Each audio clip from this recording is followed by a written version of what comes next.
how's it all going to work? Icardi, Mbappe, Neymar, Cavani, Icardi. It's endless. So many options. Many Icardis, are there? There's Mauro Icardi.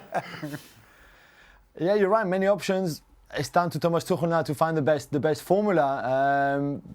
You obviously can't play them all together. We know that, especially if you add Angel Di Maria to the mix. We've tried to do a formation that's the balance. The one that you see on the screen now doesn't have Mauro Icardi on it, obviously. But Thomas Tuchel might prefer Icardi to Cavani. Cavani, who only has 1 year left on his contract, who's had a few injuries in the last 6 months. And if Icardi comes back to full fitness, again with the right attitude and scoring goals for fun, then he will have a big chance to be a starter then. And then you could, I guess, play him and Mbappe up front. You could play Neymar on one side, Di Maria on the other side, and go in a sort of 4-4-2. You've got loads of options. I mean, the problem for PSG was never to score goals. They usually do that well. It was more to have a balanced team and defend better than what they've done, especially in the Champions League in the last few years. So Icardi is probably a good signing, again, if he has the right attitude, but doesn't resolve all the issues and the flaws that we've seen this team, especially under Tuchel, having in the last year or so. What is really intriguing, Ali, is that locker room. I mean, talk about combustible. Yeah, and we just saw a lineup in what Julien is saying that Icardi is not playing. All right. Well, clearly Mauro Icardi has done very well in dealing with that in the past. And never mind, we're not even talking about his agent and his wife, Wanda Nara, who becomes a central figure anywhere that Mauro Icardi goes because of how influential she is. Yep. And so you cannot take Icardi without taking Wanda. And the truth of the matter is that she has been disruptive. And Mauro Icardi has been disruptive. So if indeed that's a lineup and Mauro Icardi is not playing, how many weeks go by or how many games go by when Icardi doesn't play until there is a blow-up? What we know of Icardi is that the blow-up is coming. It's just a matter of time if he doesn't feel like things are catered to him. Now, that's one Icardi. Now we're talking about Neymar, who you have to cater to him as well.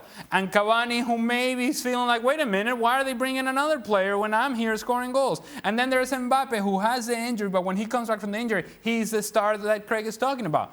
There's only one ball, by the way.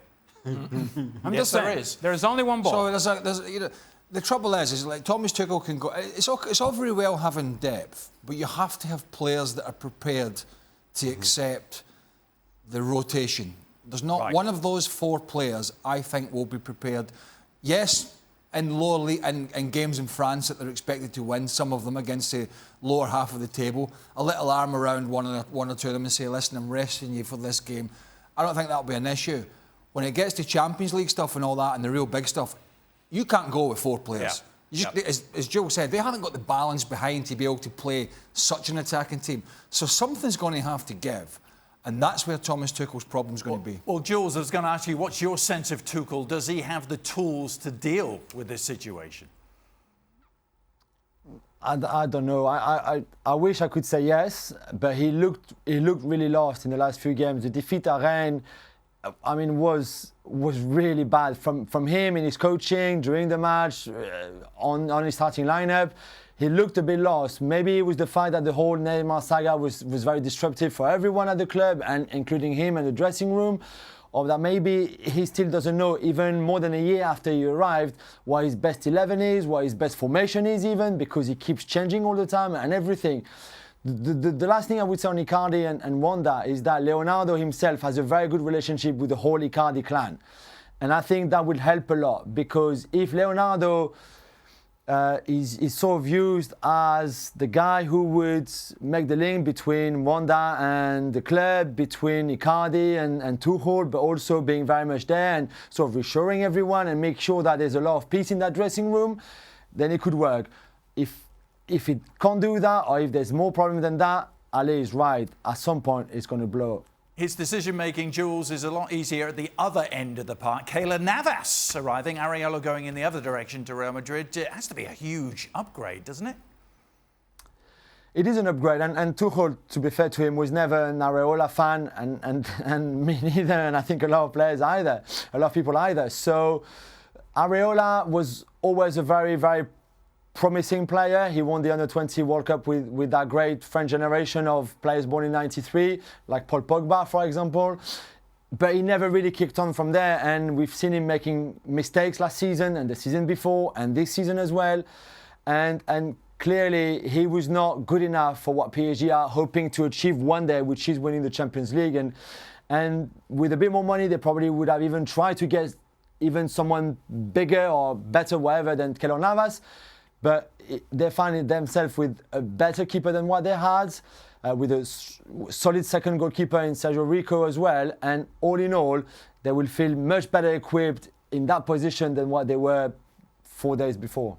Shaka, you love that Costa Rican keeper, don't you? I do. I think Keylor Navas, without question, one of the most underrated goalkeepers in world football. I think PSG have one of the best keepers in world football now, which they've been looking for quite some time.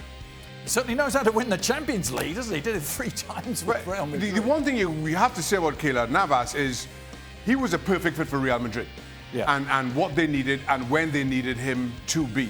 And 2 years ago, I was saying that I think Thibaut Courtois as a goalkeeper might be a slight upgrade on Keylor Navas. Now all of a sudden you look at Courtois and what he's doing since arriving at the Bernabeu, and it's not anywhere near as good a fit. And the one thing, and we'll see how Keylor Navas performs in Paris. But at Madrid, all we've seen of Keylor Navas in European football, without question, for me, one of the best in the world. I know we on this programme raised some concerns about the PSG defence yesterday, but in that department, that's a massive upgrade, isn't it, Craig? I thought it's a great signing for him. Can it make the in difference? fact, I was surprised that Thibaut Courtois was playing in front of him for Real Madrid. I think he wasn't for periods last season, and they've decided to go with their big signing. But I actually think Navas is a better goalkeeper than Courtois, so good signing for me. No qualms, Ali? None at all. And if you're Keylor Navas, the question that you ask as you go to Madrid, Barajas, the airport in Madrid, on your way to Paris, waving goodbye. You're saying, what did I do wrong? Right. Huh? Why am I having to leave? What is it that I didn't do, that I didn't bring to this club, that now I have to go to PSG? But for him, it's a move to a place in which he's going to play. He's going to be appreciated. And Real Madrid will look back to their decision and thinking, wait a minute, we were busy chasing David De Gea, we're busy chasing Thibaut Courtois, and all the while we had a goalkeeper here who all he did was lead this team to 3 Champions League titles. Sometimes you just don't understand where the decisions are coming from.